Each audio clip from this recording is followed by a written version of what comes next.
Hey guys, Level Cap here, and today we're going to be taking a look at the M5K submachine gun, also known as a PDW personal defense weapon in Battlefield 3. This gun was introduced with the latest close quarters expansion pack.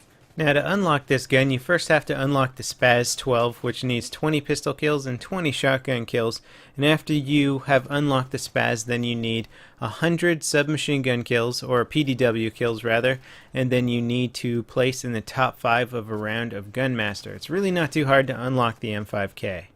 So the gun's available to all classes, and here I'm using it with the assault class, so I can use the med packs and defibrillators, but if you want you can pair it with a recon class for a more aggressive recon using some motion sensors to sort of figure out your surroundings. Now, whether or not you're a veteran Battlefield player and you know everything about the stats of weapons, or you're sort of a novice or a casual player who just kind of messes around with guns and sees how they feel, the first thing you're going to notice about this gun is that it only has 20 rounds in a magazine. And with a rate of fire of 900 rounds per minute, you are going to run out of bullets extremely fast. 20 rounds in a magazine, you can maybe get 2 kills if you're lucky. I mean, obviously doing the math, you can pull off more kills than that, but in real combat situations, I'm mostly getting 1 kill before having to reload this magazine, and the reload time is not particularly fast. Clocking in at 2.2 seconds if you have a bullet in the chamber, and 3 seconds if you've used all your ammo, which is very likely with 20 rounds. You're basically going to be reloading like a slow reloading assault rifle with this thing. And starting out, it's a very hard gun to use. It doesn't have a lot going for it.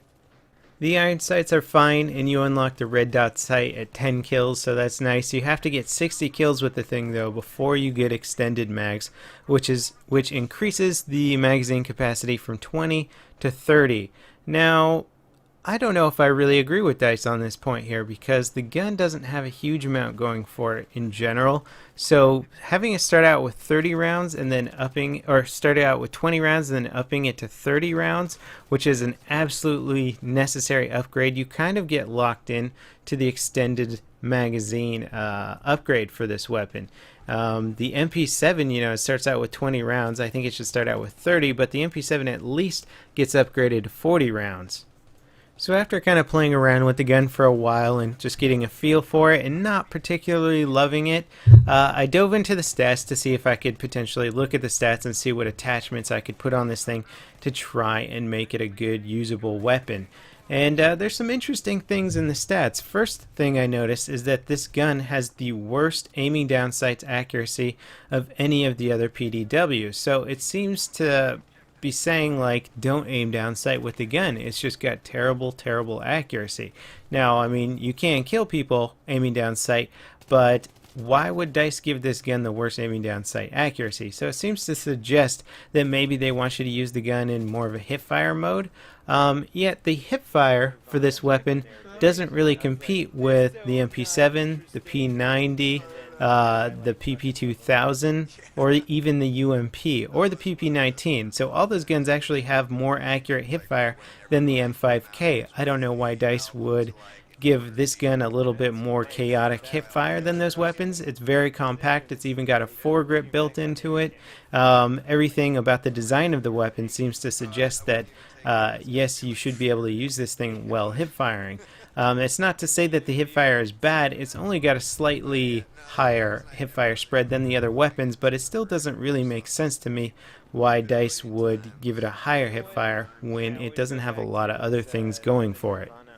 Now, the vertical recoil stat-wise of this weapon is kind of confusing to me. So it's got a pretty high vertical recoil. In fact, the highest vertical pull from each shot than any PDW available. In fact, it's like on par with most heavy machine guns. But it's also got an extremely high rate of recover. So in effect, when you're firing the weapon, it seems to have very little to no vertical recoil. In fact, it's very easy to control the recoil. Sadly, it doesn't really have the accuracy to make up for this when you're aiming down the sight. So easy to keep your aimer on target with this gun, but just a lot of more chaotic fire that you can't really control. So the only stat that the M5K has going for it, say when you compare it to the MP7, is that its minimum damage cuts off at 12.5, whereas the MP7's minimum damage goes all the way down to 11.2.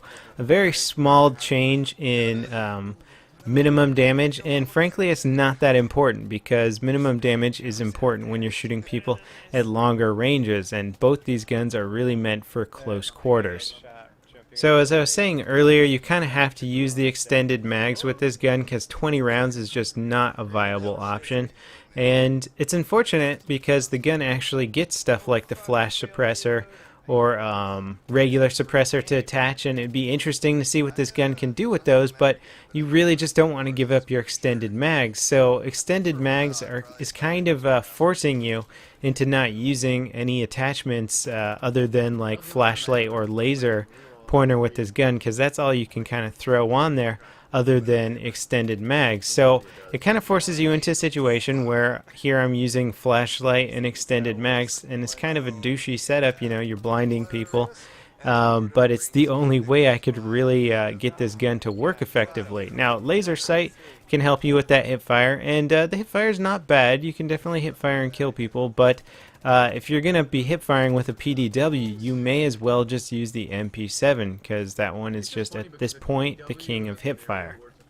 So it's kind of weird. Most of my weapon reviews I can sort of say, you know, try out a flash suppressor for this situation, or flash suppressor was interesting but it didn't work out for these situations, and for this one I can honestly say, like, don't try a suppressor, don't try a flash suppressor. You have to use extended mags and either a flashlight or a laser sight. I think that's the only way to really run with this gun, is extended mags, laser, or flashlight, and whatever sight you want.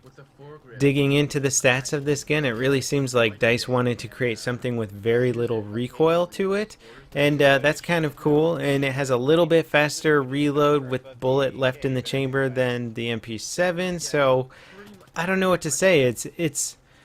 They're trying to reduce the recoil of it. It doesn't have better hip fire than any of the other PDWs.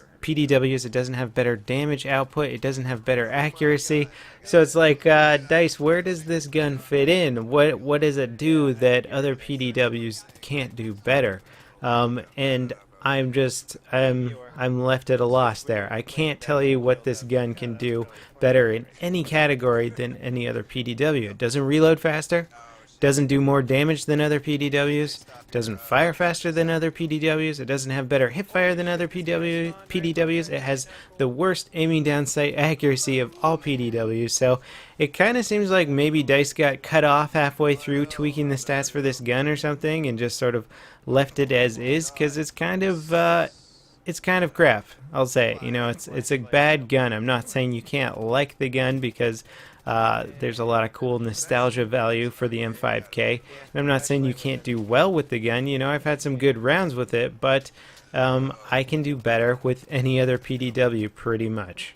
Now, I'm not going to leave you guys with that, you know, this gun's crap, don't ever use it. You know, I like to take a more constructive approach to things. So what could DICE do to actually make this gun fit in? Obviously, we don't want to create some sort of overpowered PDW that's just going to rock everybody's world. We want to make it do something good and fit in and be useful in some situations, more so than some other guns out there.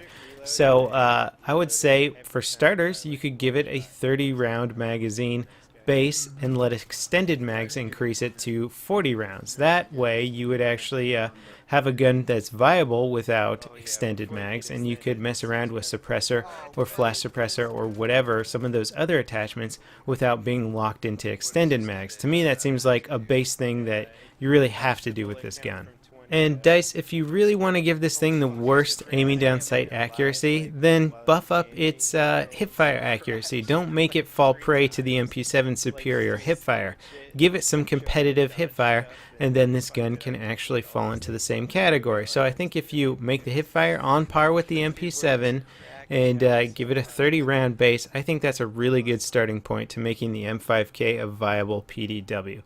Anyways, I hope you guys enjoyed the video. If you did, please rate it up, and I'll see you guys next time. This is Level Cap, signing off. It's cool, I could do